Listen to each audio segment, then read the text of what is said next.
So that sucked a little bit.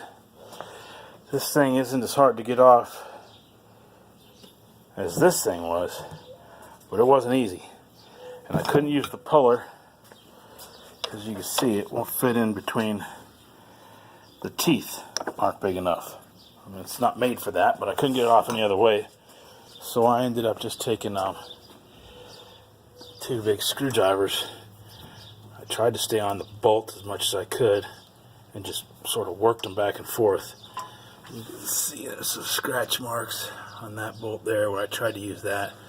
Like I said, it sucked, but it worked. If you had a normal puller, just a 2-finger puller, I would get behind there and actually center up on this. It probably would have made it a lot easier, but the only one I own, I just don't trust it. I figured it was going to be harder to look for it and find it than it was just to do it the way they did on the video and work it off with 2 screwdrivers.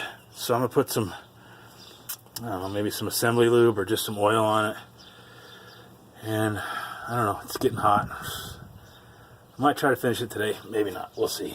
And then leading into next time, still don't know what I'm going to do about this power steering pump.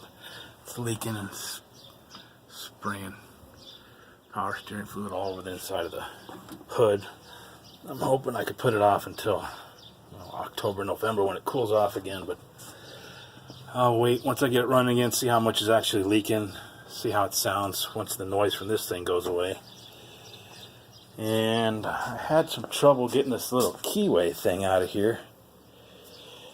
So I was expecting it because he did it in the video, but when he did it, of course, it fell right out. It was the easiest thing on the planet, but you can see from this angle, you're supposed to put it down in there first and then slide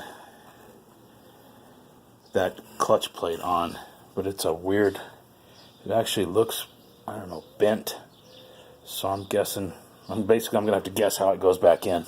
Or watch my own video and see if I can figure it out. But just don't lose it. Make sure you use it. Put it back in there. And that's it. All the old parts. All the new parts. And this bearing, I could definitely feel it's gritty in there. If you guys are doing this on the same year truck, it's a 95. I actually had this entire compressor replaced by GM in 2010. So it's only 8 years old, but I had such a bad oil leak, and of course this power steering fluid, I was degreasing the engine twice a year, and I think I just got some of that down in that bearing enough that it finally just gave up. So we'll put it all new on and we'll go from there.